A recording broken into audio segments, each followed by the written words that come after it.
DeAndre Swift was coming off of a Thursday night performance against the Minnesota Vikings where he rushed for 175 yards on 28 carries. Would he be able to replicate that against Vita Vea and against the Tampa Bay defense? It turns out he could. And for why, let's go to the film. Here we're going to get DeAndre Swift following a pulling Jason Kelce. So we get walling off the linebacker or defensive tackle, walling off the edge rusher. We get Jason Kelce pulling through the B gap, and it's just going to open up tons of room for DeAndre Swift to run. So roll the tape here. Boom. Look at this. Look at this hole we've got to run through here. It's a huge hole. You've got Jason Kelce pulling up to get a hat on a linebacker, and you spring DeAndre Swift. Just all kinds of room. He still hasn't been touched. Just an incredible job by the offensive line. Now on this one, the Buccaneers are setting up an overload blitz. You see we've got the potential both of these guys are coming. The Eagles are going to motion Dallas Goedert out of the formation out wide, and it's going to take this guy out of the box too, and this gives us the weak box count that we're looking for. So 23 follows Goedert. Now, I'm just going to run away from this blitz, and Jason Kelce is going to block Vita Vea here until Landon Dickerson can get around on him, and then he peels off to the second level to get another block. Just great stuff up front from Kelce and Dickerson again. Cam Jurgens taking 45 totally out of the play. That's just really nice work by the O-line again. This time it's Kenny Gainwell in the backfield, and I think the intention on this play is for Kelce to get up to the second level to tag the linebacker, and he gets kind of caught up in the cluster here. But even though that happens and 45 makes the play, look at the initial hole that's created here for Gainwell. Now, I think that Kelce was supposed to get to 45 and Cam Jurgens sort of gets beat to the inside so he gets held up. But we've got this hole right here. We've got Jordan Mailata running downhill at a linebacker. And ultimately, Kelce's guy is going to be able to come back and make the play. But it's still a big gain there, even though Cam Jurgens lost up front on that one. Now, this is a nice wrinkle on the QB draw from last season. Last year, we would go empty, and there's a pretty good chance it's a QB draw. This time, we're using Kenny Gainwell as a lead blocker to run QB draw. And so at the snap, we're going to wall off Vita Vea here with the left guard Landon Dickerson, and Jason Kelce is going to pull through the B gap and try to tag the linebacker. Kenny Gainwell is also lead blocking through the B gap. And so we create a lot of space here for Jalen Hurts just by having Gainwell in the backfield. So we get good job here walling off Vita Vea. We get Kelce pulling. We get Gainwell out in front of Hurts. And you're out in the open field. And, man, if that's a tearaway shirt, I don't know, Jalen Hurts might still be running. Okay, on this one, I want you to watch the right guard, Cam Jurgens, because this is a very difficult block to make, but he's going to make it. He has to reach block number 96, which means at the snap of the ball, he has to jump across the face of 96, seal him off, and it allows Kelce to get up to the second level. This is something that Cam Jurgens has the athleticism to do. Kelce is good at reach blocking, and here you get Cam Jurgens reach blocking to spring Kelce. So boom, look at that. Gets in front, able to turn and wall it off. Now he starts to lose it here. I don't know if he just gets a step out in front here. And so his guy's going to make the play, but still, that the ability to explode out of his stance and cross the face here. And we're in really good position. And right here, boom, we're right where we want to be. And it's like he just almost works too far upfield. He needs to sort of drop down, squat down a little bit there, and just wall this off instead of continuing to move. His momentum gets used against him, and it's a tackle, but it's still a positive gain, and that's the sort of things that he's going to bring to the table and allow you to do. I want you to keep your eye on this one, on Landon Dickerson and on number 91. Look where they're starting. Look where 91 is starting lined up. He's outside the hash mark by maybe a body length, and I want you to watch where he ends up as he just gets totally taken out of this play. So we roll the snap. Look at this. Look where he finishes up. This is where he started.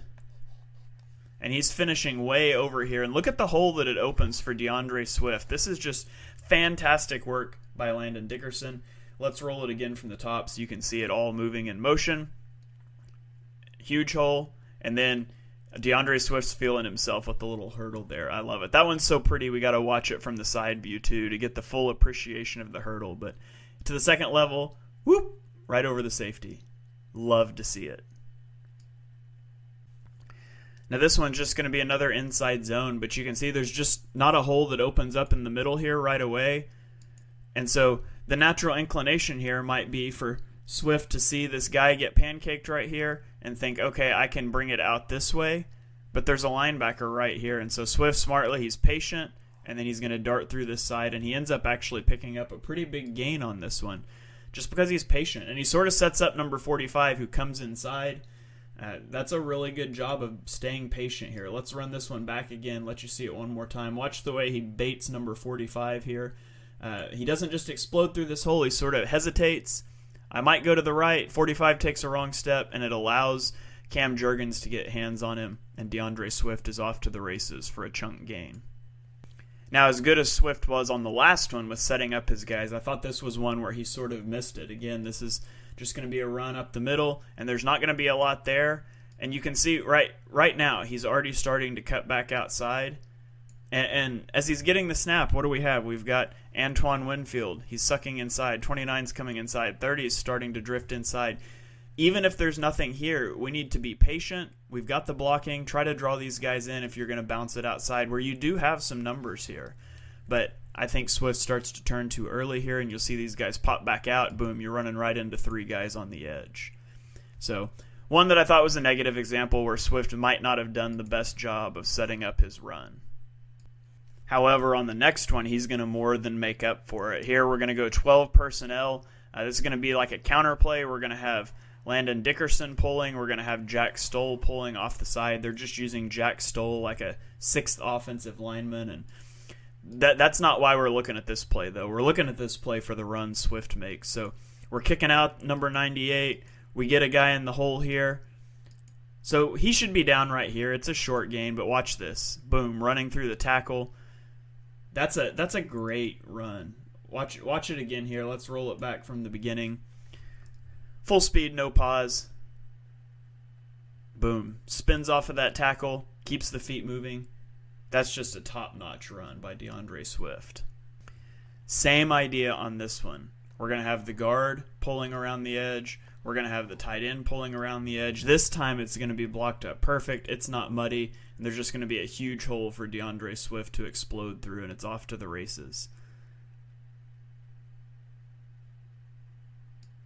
Now we have 2 plays where the Eagles are going to option the defensive ends. They're going to leave him unblocked, ignore him. We're climbing to the second level. We're sealing this off, and Hurts is reading the end. If he stands up or if he comes up field, we're going to hand it off. If he attacks the mesh point, we'll keep it.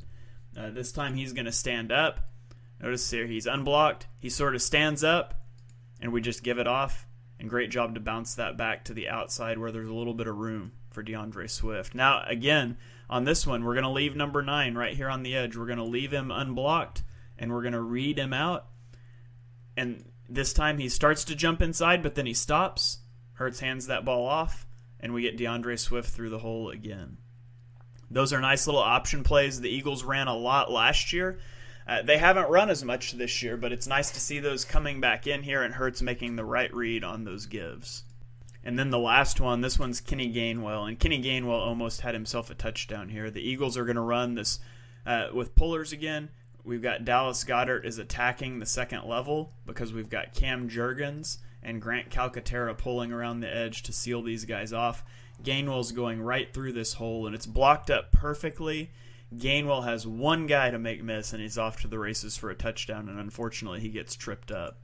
Right here, over pursues. He's leaning. He just throws a foot out, or a hand out at his foot, and unfortunately he trips Gainwell up, costs him what probably would have been a touchdown. But again, just watch how well this is blocked up.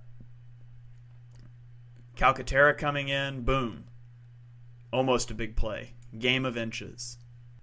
DeAndre Swift rushed for 130 yards on 16 carries in this game. On the season, he's averaging 6.84 yards per attempt, and his 67% success rate would rank first by a mile last season, topping Josh Jacobs' best 47%. In fact, his success rate, if you include quarterbacks, is still the best rushing success rate last year. Josh Allen had 62%. DeAndre Swift has 67%. It is a huge credit to Swift's decisiveness as a runner and his vision, but also to the stellar work of the trio on the interior of the Eagles' offensive line: Landon Dickerson at left guard, Jason Kelsey at center, and Cam Jurgens at right guard. They make everything work up front for the Eagles.